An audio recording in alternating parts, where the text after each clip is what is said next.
샬롬, 사랑하는 어린이 친구들 반갑습니다. 오늘도 12월 6일 어린이 예배, 하나님 앞에 온전한 마음으로 단정한 자세로 다 함께 하나님께 올려드려요. 하나님, 오늘도 말씀 가운데에 모이게 해주셔서 감사합니다. 오늘 말씀 가운데는 더욱 하나님을 알아가는 이 시간 되게 해주세요. 그리고 말씀 전하시는 김용호 목사님에게도 지혜를 주세요.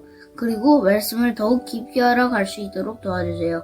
코로나 때문에 만나지는 못하지만 예배에만 더욱 진심으로 예배를 드릴 수 있도록 도와주세요.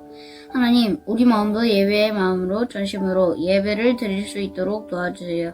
예수님 이름으로 기도드립니다. 아멘.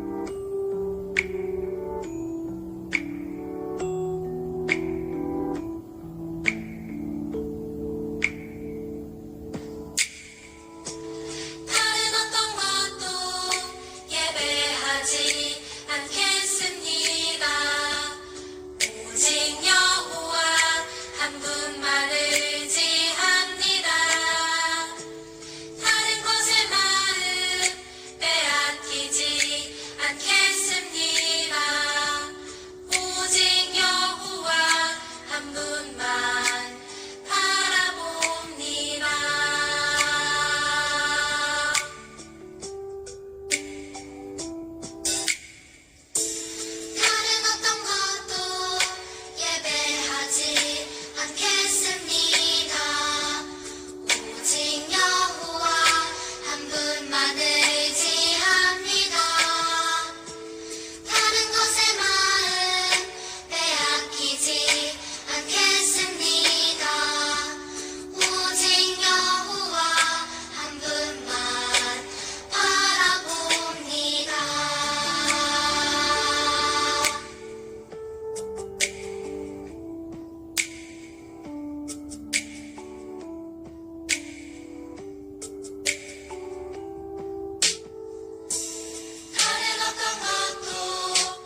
하나님의 말씀은 역대하 27장 1절부터 28장 7절까지의 말씀입니다. 요담이 왕이 되었을 때의 나이는 25세였습니다. 그는 예루살렘에서 16년 동안 다스렸습니다. 그의 어머니는 사독의 딸 여루사였습니다. 요담은 그의 아버지 우시야처럼 여호와께서 보시기에 옳은 일을 했습니다. 그는 그의 아버지 우시야처럼 향을 피우려고 여호와의 성전에 들어간 일은 없습니다. 하지만 백성은 계속해서 악한 일을 했습니다. 요담은 성전의 윗문을 다시 세우고 오벨 성벽도 더 연장하여 쌓았습니다. 요담은 또한 유다의 산악지방에 여러 마을을 건설했으며 삼림지대에는 요새와 망대를 세웠습니다. 요담은 암몬 백성의 왕과 싸워서 이기기도 했습니다. 그래서 암몬 백성은 3년 동안 해마다 요담에게 은 100달란트와 밀 10,000고르와 보리 10,000고르를 바쳤습니다. 요담은 언제나 여호와 하나님께 복종했기 때문에 점점 강해졌습니다. 요담이 한 다른 일은 이스라엘과 유다 왕들의 역사책에 적혀 있습니다. 요담이 왕이 되었을 때의 나이는 25세였습니다. 그는 예루살렘에서 16년 동안 다스렸습니다. 요담이 죽어 다윗성에 묻혔습니다. 요담의 아들 아하스가 그의 뒤를 이어 왕이 되었습니다. 아하스가 왕이 되었을 때의 나이는 20세였습니다. 그는 예루살렘에서 16년 동안 다스렸습니다. 그는 그의 조상 다윗과 달리 여호와께서 보시기에 나쁜 일을 저질렀습니다. 아하스는 이스라엘 왕들의 죄의 길을 그대로 따라 쇠로 우상들을 만들고 바알을 섬겼습니다. 그는 흰놈의 아들 골짜기에서 향을 피웠고 자기 아들까지도 불에 태워 제물로 바쳤습니다. 그는 여호와께서 쫓아낸 다른 나라들의 역겨운 죄를 그대로 따라했습니다. 아하스는 산당과 언덕, 모든 푸른 나무 아래에서 제사를 지내고 향을 피웠습니다. 그래서 하나님께서 아람 왕으로 하여금 아하스를 치게 하셨습니다. 아람 사람들은 아하스를 치고 많은 유다 백성을 포로로 붙잡아 다마스커스로 끌고 갔습니다. 여호와께서는 또 이스라엘 왕 베가로 하여금 아하스를 치게 하셨습니다. 베가의 군대가 아하스의 군인들을 많이 죽였습니다. 베가는 르말랴의 아들입니다. 베가의 군대는 하루 동안에 용감한 군인들을 12만여 명이나 죽였습니다. 베가가 그들을 칠 수 있었던 것은 그들이 여호와를 저버렸기 때문입니다. 시그리는 에브라임의 용사였는데 그가 아하스 왕의 아들 마세아를 죽였습니다. 시그리는 또한 왕궁을 관리하던 신하 아스리감과 왕의 다음 가는 신하 엘가나도 죽였습니다. 자, 지난주에는 무시무시한 여왕이 나왔었죠? 아달랴 여왕에 대해서 지난주에는 말씀을 봤었습니다. 자신의 아들인 6대왕 아하시아가 죽으니까 자신의 손자들까지 모두 다 죽이고 그랬죠. 스스로 왕이 된 사람이었죠. 북이스라엘의 아합 왕과 이세벨의 딸이었습니다. 여호사밧 왕이 남유다를 위한다고 괜히 북이스라엘하고 결혼 동맹을 맺었었죠. 며느리로 데리고 왔던 사람입니다. 그런데 오히려 유다 왕국이 완전히 이 아달랴 여왕 때문에 멸망당할 그런 위기에 처했던 거죠. 자, 아달랴 여왕을 몰아낸 이후에 8대 요아스 왕, 또 9대 아마샤 왕, 10대 우시야 왕을 거쳐서 오늘 우리가 읽은 본문에는 차례로 또 다른 두 왕에 대해서 나오고 있어요. 첫 번째는 11대 요담 왕에 대한 이야기예요. 자, 요담은 25세에 남유다의 왕이 됐어요. 그리고 16년 동안이나 유다 나라를 다스렸습니다. 근데 요담은 어떤 왕이었을까요, 여러분? 요담은 하나님을 경외하고 유다 나라의 힘을 아주 강력하게 키웠어요. 아버지 우시야에 이어서 그 전 왕이었던 우시야에 이어서 암몬 나라한테서 조공도 받기도 할 정도였어요. 조공은 뭐예요? 다른 나라가 막 힘센 나라에게 곡식이나 여러 가지 물품들을 바치는 걸 조공이라고 하죠. 그럴 정도로 힘이 강해졌어요.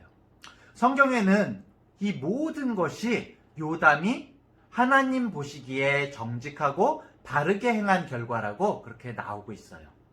그런데 본문을 보면은 요담의 약간 이상한 모습을 보게 돼요. 어떤 모습일까요? 2절에 보면은 이런 이야기가 나와요. 요담은 아버지 우시야처럼 향을 피우려고 여호와의 성전에 들어간 일이 없다라고 그런 내용이 나오죠. 도대체 이게 무슨 뜻일까요? 무슨 말일까요? 사실 이 내용은 역대하서 26장 16절에 나오는 요담의 아버지인 그 전번 왕이죠. 10번째 왕 우시아의 잘못을 보면 알 수가 있어요. 우시아 또한 정말 하나님을 잘 섬기고 온전히 행하는 왕이었지만 한 가지 문제가 있었어요. 교만이 문제였어요. 하나님께서 모든 복을 더하시고 나라가 힘이 세지고 부강해지고 걱정 근심이 없어지니까 어떻게 될까요? 눈에 거리끼는 게 없게 된 거예요. 여러분, 사실 눈에 보이는 우상들보다 더 무서운 것은 내가 하나님을 잘 믿고 있구나. 나는 다른 사람들보다 훨씬 모든 걸 다 잘하고 있구나. 나는 아무 문제가 없구나 하고 생각하는 교만한 마음이 바로 우상이 될 수도 있어요. 눈에 보이지 않는 우상. 내 마음 속에 있는 우상이 훨씬 무서운 우상이 될 수가 있는 거예요. 자, 우시아는 요담 왕 전에 있던 그 아버지 우시아는 그 마음이 교만해져가지고 결국에 어떻게 됐냐면은 성전으로 마음대로 막 들어갔어요. 그리고 원래 제사장 중에서도 아론 자손 제사장만이 하나님 앞에 향단에 향을 피울 수가 있었어요. 성경에서 그렇게 정하고 하나님의 말씀이 그렇게 정하고 있는데 어땠을까요?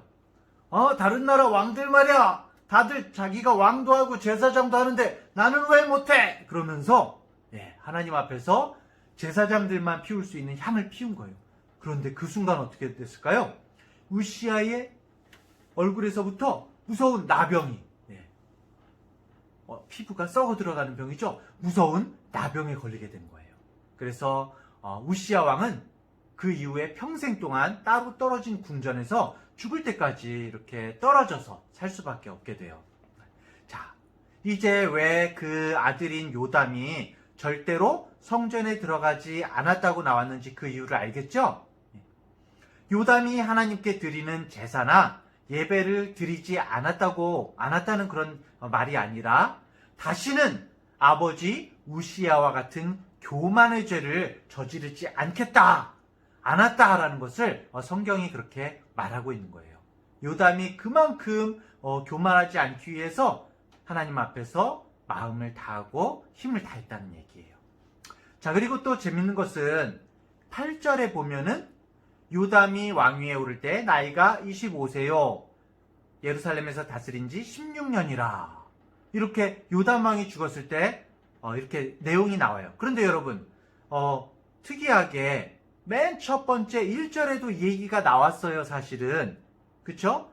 예루살렘에서 25세의 왕이 되고 다스린 지가 16년 동안 다스렸다. 이 얘기가 1절에도 나오고 이상하게 또 8절에도 그 이야기가 반복이 되고 있어요. 왜 똑같은 이야기를 반복을 할까요? 왜 그랬을까요? 그 의미가 뭘까요? 여러분, 성경은 똑같아요. 여러분, 우리가 이해하는 상식을 하나님께서는 굉장히 중요하게 생각하세요. 그래가지고 성경에서 반복해서 나오는 건 뭐예요? 굉장히 중요한 거라는 거예요. 굉장히 중요한 것은 뭘까요? 성경에서 굉장히 중요한 것은 하나님께서 인정하시는 것, 하나님께서 기뻐하시는 것들을 보통 반복해서, 아니면 하나님 앞에서 너무나 큰 죄이거나 그런 것들을 반복해서 말씀을 하세요. 바로 하나님께서 요담 왕을 중요하게 생각하셨다는 거예요. 2번이나 말씀하실 정도로 굉장히 중요하게 생각하셨다는 거예요. 비록 이 요담 왕에 대한 하나님의 말씀, 성경의 말씀은 굉장히 짧게 나와요. 짧게 나오지만은 정말 하나님께서 이 반복되는 말씀을 통해서 요담을 기억하시고 기뻐하시고 계신 거라는 거예요. 하나님이 기억하시고 기뻐하는 사람보다 더 좋은 일은 없어요.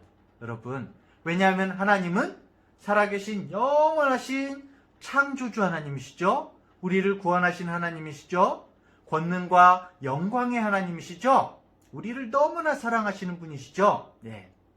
어린이 여러분, 세상에서 가장 귀하고 멋진 일은요, 바로 하나님께 인정받는 사람이 되는 거예요. 하나님께서 기뻐하시는 사람이 되는 거예요.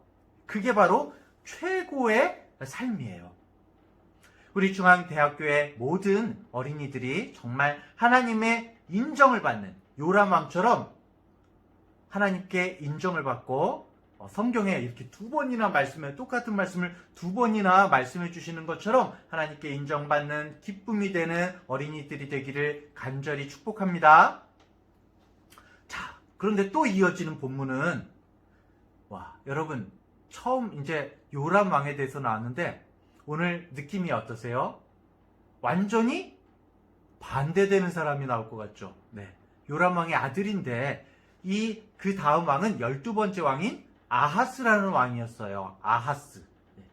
아하스는 20세의 왕이 됐어요. 네. 굉장히 젊어서 왕이 됐죠? 그래서 16년 동안 다스렸어요.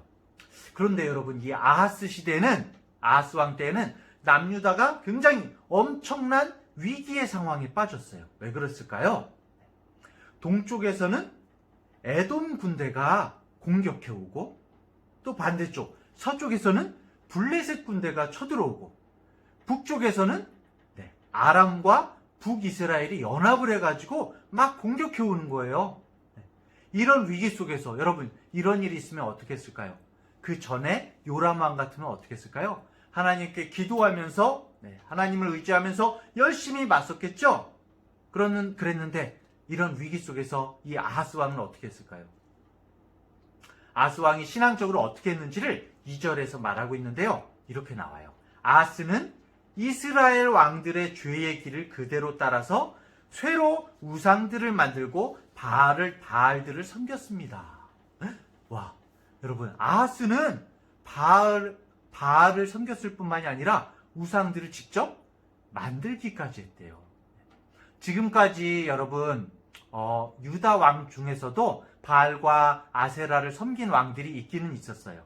하지만 바알의 우상까지 직접 만든 사람은 없었거든요. 아하스 왕이 처음이었던 거예요. 어떻게 보면은 유다의 왕들, 남유다의 왕들 중에서 제일 극성스럽게 우상을 숭배한 사람이 바로 이 아하스 왕이라고 할 수 있어요. 이 아하스가 바알의 우상을 만들었다는 건 무슨 말이에요? 여호와 하나님이 나의 하나님이 아니라 바알이 바로 나의 하나님이다 라고 말을 하고 있는 거예요. 또 3절에는 어떻게 말하냐면요. 여러분, 저번에는 아달랴 때문에 굉장히 힘들었는데 오늘은 이 아하스 때문에 너무 읽기도 너무 힘들어요.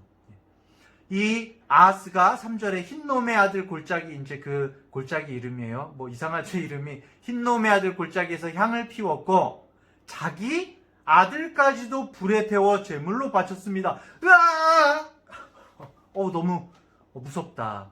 그는 여호와께서 쫓아낸 다른 나라들의 역겨운 죄를 그대로 따라했습니다. 라고 나오고 있어요. 여러분, 이 이스라엘 옆에 유다 이스라엘 옆에 있던 암몬 사람들이 섬기는 신 중에 몰렉이라는 신이 있었어요. 멜렉이라고도 그러고 몰렉이라고도 하는데, 암몬 사람들은 여러분 자기 자녀들을 몰렉의 자녀로 바친다는 거예요.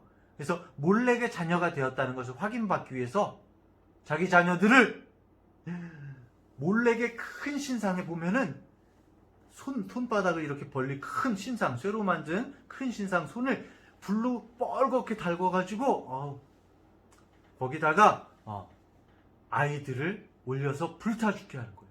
아니면은 몰렉의 상에 많이 이렇게 구멍들을 만들어가지고 거기에다가 아이들을 넣어서 불에 태워서 제물로 바치기도 했어요. 그런데 여러분, 아하스가 자기 자녀들을 그렇게 했다는 거예요. 이거 도대체 상상할 수가 없죠?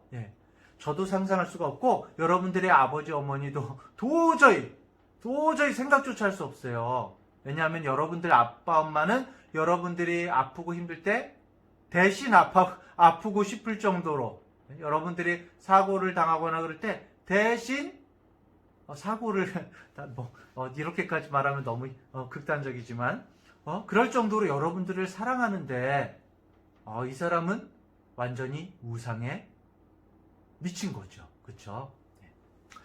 완전히 우상에 미친 사람이었습니다. 자, 또 4절에는 이렇게 말하고 있어요. 아하스가 산당과 언덕, 모든 푸른 나무 아래에서 제사를 지내고 향을 피웠습니다.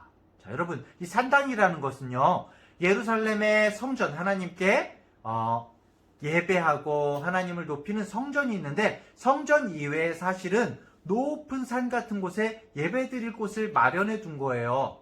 그러면 그냥 거기서 기도하고 하나님을 예배하고 말씀도 읽고 그러면 좋겠죠? 자, 그런데 그 산당이라는 곳이 변한 거야.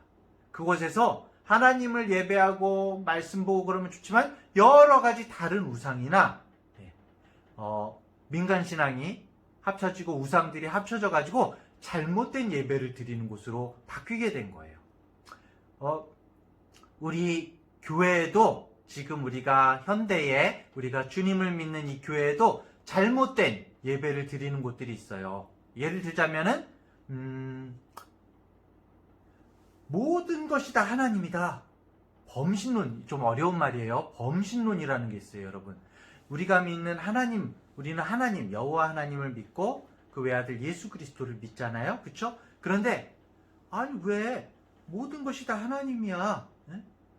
모든 것이 다 하나님이야 라고, 어디에나 하나님은 계셔 라고, 그런 범신론이 있는가 하면은 또 종교다원주의는 뭐냐면은 어떤 신을 믿든지 상관없어, 뭐든지 구원을 받을 수 있어, 열심히 믿기만 하면 돼, 진실하게 믿기만 하면 돼. 이게 바로 종교다원주의예요. 여러분, 이것은 굉장히 커다란 사탄의 속임수예요. 지금 이 산당에서 드리는 예배가 어떻게 보면은 그것과 마찬가지인 것이죠. 이렇게 아하스가 어처구니 없게 하나님을 향해 잘못된 행동을 하니까 하나님께서 어떻게 하셨는지 5절에 나오고 있어요. 자, 어떤 내용이 나올지 여러분 탁 얘기 안 해도 다 알 것 같죠? 하나님께서 아람 왕이 아하스를 치게 하셨어요. 그래서 아람 사람들은 아하스를 치고 많은 유다 백성들을 포로로 붙잡아가요. 그리고 여호와께서는 또 이스라엘 왕, 북이스라엘이죠. 북쪽에 있는 이스라엘 왕 베가가 와가지고 또 아하스를 치게 하셨어요. 그래서 베가의 군대가 아하스의 군인들을 굉장히 많이 죽이게 돼요. 자, 여러분, 아하스의 남유다는 아람군에 참패를 당하고 북이스라엘에도 크게 졌어요. 단 하루 만에 남유다의 군인들이 12만 명이 죽었어요. 20만 명 이상이 포로로 잡히게 됐어요. 자, 여러분, 이러면 어떻게 해야 돼요? 이제라도 사실은 회개하고, 그쵸? 하나님 앞에, 하나님 용서해 주세요, 저희를 도와주세요 라고 이렇게 기도했어야 되는데, 자, 아하스는 어떻게 행동했을까요? 16절에 보면은 다급해진 아하스가 그 당시에 이제 강대국이죠. 아시리아 왕에게 SOS를 칩니다. 도와달라고. 네. 그때 이제 아수르의 반응이 20절에 나와요. 아수르 왕, 개역개정으로 보면 아수르 왕 디글랏 빌레셋이 그에게 이르렀으나 유다로 왔지만 돕지 아니하고 도리어 그를 공격하였더라. 도와주러 온 게 아니라 오히려 예루살렘을 쳐서 정복하려고 온 거예요. 남유다가 이렇게 계속 여러분 어려움을 겪는 이유가 뭘까요? 아하스는 모든 문제를 하나님과 먼저 풀어야 되는데 아하스의 마음에는 하나님의 자리는 없고 계속해서 자기 생각대로 풀려고 하니까 자신의 삶과 남유다, 나라가 모든 문제가 다 꼬이기만 하는 거예요. 아하스는 아수르 왕 디글랏 빌레셀에게 뇌물을 주면은, 보물을 많이 주면은 자신의 편이 될 줄 알았어요. 그래가지고 왕궁에 있는 것들과 성전에 있는 것들 중에서 값진 것들을 다 모으고 모든 사람들, 나라에 있는 모든 소중한 것들을 다 긁어 모아서 갖다 주었지만은 아무런 도움이 되지 못했다고 성경은 말하고 있어요. 그리고 또 여러분 더 기가 막힌 것은 22절, 오늘 우리가 읽지는 않았어요. 22절, 23절을 보면 더 기가 막힌데요. 유다를 공격한 아람의 신들을 자신이 믿으면 그들처럼 저들이 강한 것은 바로 저 신들 때문이다 그러면서 우리도 저 신을 믿자 그러면서 다메섹에 아수르의 신이나 아니면 여기 아람의 신들을 믿으면 그들처럼 힘이 생길 거라고 생각하고 그들의 신들, 우상들을 가져다가 믿기 시작한 거예요. 열왕기하 16장 10절부터 16절을 보면은 아하스가 이제 아수르의 디글랏 빌레셀 왕을 만나서 도와달라고 그러려고 아수르가 점령하고 있던 다메섹, 그 당시에 이제 아수르가 아람을 정복하고 있었는데 그 다메섹으로 갔다가 거기에서 아람의 여러 우상들을 보게 되는 거예요. 제단들을 보고 돌아와서 똑같은 제단을 만들어서 우상을 숭배했다라는 내용이 성경에 나옵니다. 그런데 여러분, 아수르의 신을 섬기면 도움을 받을 줄 알았더니 어떻게 되었을까요? 다 망한 거지 뭐. 하나님께서 돕지 않으시는데, 그쵸? 사랑하는 어린이 여러분, 믿는다는 것, 신앙은요, 내가 무조건 열심히 믿는다고 해서 그것이 중요한 것이 아니에요. 그쵸? 올바른 대상을 믿어야 되는 거예요. 내가 아무리 열심히 뛰어도 저기 낭떠러지는 쪽으로 열심히 뛰면 어떻게 될까요? 죽을 수밖에 없는 거예요. 무조건 열심히 한다고 중요한 게 아니라 내가 올바른 방향으로 열심히 뛰어야 되죠. 우리는 어디로 가야 돼요? 하나님을 바라보면서 가야 돼요. 하나님이 바로 올바른 방향인 거예요. 자, 이렇게 하나님이 없는 삶을 살았던 아하스의 최후는 어떻게 됐을까요? 정상적인 대로 하면은 아하스는 우리나라로 치면 국립묘지로 가야 되잖아요. 대통령 묘역에 이렇게 묻혀져야 되는데 그냥 일반인들이 묻히는 예루살렘의 공동묘지에 묻혔다고 나와요. 성경에 보면. 모든 사람들이 이 왕을 왕같이 여기지 않았다는 거예요. 우상숭배만 하고 나라만 망하게 한 왕이다, 망하게 한 사람이다 라고 생각하면서 왕으로 여기지 않았다는 거죠. 왕들의 묘실에 묻히지 못한 거예요. 자, 여러분, 우리가 지금 읽어가고 있는 이 역대하 말씀, 역대상, 역대하는 바벨론의 포로로 잡혀갔다가 돌아온 이스라엘 백성들에게 하나님께서 말씀을 주신 거거든요. 오늘 우리는 이 두 왕을 나란히 살펴봤어요. 그랬죠. 요담 왕과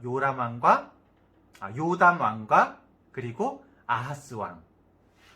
한 왕은 아버지의 실수를 범하지 않으려고, 교만하지 않으려고 끝까지 노력하고 하나님의 마음을 기쁘시게 했던 사람이고요. 그리고 한 명은 정말 끝도 없이 하나님을 배반하고 우상을 숭배하고 세상의 힘과 권세만을 믿는 사람이었어요. 둘의 너무나 차이나는 모습을 여러분 보게 되죠. 진면교사, 반면교사라는 말이 있어요. 진면교사는 뭘까요, 여러분? 야, 저 사람은 정말 진면교사야. 보고 닮고 싶고 꼭 따라야 하는 사람, 본이 되는 사람을 진면교사라고 그래요. 반면교사는 뭘까요? 절대로 따라서는 안 되는 거. 보면서 그래, 저렇게 하면 절대로 안 되겠구나 라는 일을 반면교사라고 그래요. 진면교사, 반면교사. 오늘 요담왕과 아하스 왕을 보면서 여러분 마음속에 꼭 새기는 여러분들이 되기를 바랍니다. 말씀을 정리해 볼게요. 정말 의지해야 하는 것은 우리 주위에 힘센 친구도 아니고 내 마음을 기쁘게 하는 것도 아니고 오직 하나님이세요. 우리 나라로 봐도 마찬가지죠. 우리나라도 마찬가지예요. 우리나라가 정말 신뢰해야 하는 것은 미국도 아니고 중국도 아니고 러시아도 아니고요. 돈이나 권세나 재미있는 문화도 아니고요. 오직 하나님이세요. 오직 하나님이 모든 것을 이끄세요. 사랑하는 중앙대학교의 우리 어린이 여러분, 성경의 여러 인물들을 진면교사, 반면교사 삼아서 정말 지혜로운 삶을 살기를 바라요. 모든 성경의 마지막 메시지는 바로 예수 그리스도예요. 예수님을 나의 구주, 나의 하나님으로 고백하면서 코람데오 오랜만에 얘기하죠. 내가 바로 하나님 앞에 있다는 거예요. 하나님 앞에서 내가 행동하는 것처럼 하나님께서 우리를 언제나 보고 계시잖아요. 그렇게 하나님 앞에서 살아가는 코람데오하는 우리 복된 어린이들 되기를 간절히 축원합니다. 기도하겠습니다. 하나님 아버지, 요담 왕을 보면서 우리가 배워야 할 것을 배우고 그 말씀을 따라 살게 하여 주세요. 우리가 사는 날 동안에 하나님 앞에서 정직하게 행하게 하시고 절대로 교만하지 않으며 나의 본분과 정말 끝을 항상 기억하면서 어떻게 살아야 될 것인지를 날마다 생각하게 해주세요. 주님, 우리는 또한 오늘 말씀에서 뼛속 깊이 정말 잘못된 문화에 젖어든 아하스 왕을 보게 됩니다. 아하스는 늘상 새로운 것을 갖고 싶고 누리고 싶었지만, 그래서 잘못된 것들, 다른 나라의 우상들을 받아들이고 그랬지만 그것이 자신에게 독약인지를 잘 몰랐던 것 같습니다. 아하스는 무엇보다도 나라가 어려워지고 정말 12만 명의 군대가 하루 동안에 다 죽고 20만 명이나 되는 백성이 노예로 끌려가는데도 여전히 정신을 못 차리고 하나님 앞에 회개할 기회를 놓쳐버리는 것을 보게 됩니다. 주님, 정말 바랍니다. 하나님께서 우리에게 말씀하실 때 진심으로 회개하면서 주님 앞에 엎드릴 수 있는 지혜로운 우리가 되게 해주세요. 악한 것은 모양이라도 버리고 코람되어 정말 하나님 앞에서 날마다 바른 길을 걸어가고자 우리 서 있는 우리 모든 어린이들이 되게 해주세요. 우리 어린이들 한 사람 한 사람 진정한 주님의 자녀요 제자가 되게 해주세요. 우리들의 손과 발이, 우리들의 눈과 입이, 우리의 귀가, 우리들의 모든 지체들이 하나님께서 기뻐하시는 대로 움직이고 말하고 행동하고 생각하는 우리들이 되게 해주세요. 성령님께서 인도해 주실 것을 믿습니다. 감사드리며 예수님의 이름으로 기도합니다. 아멘.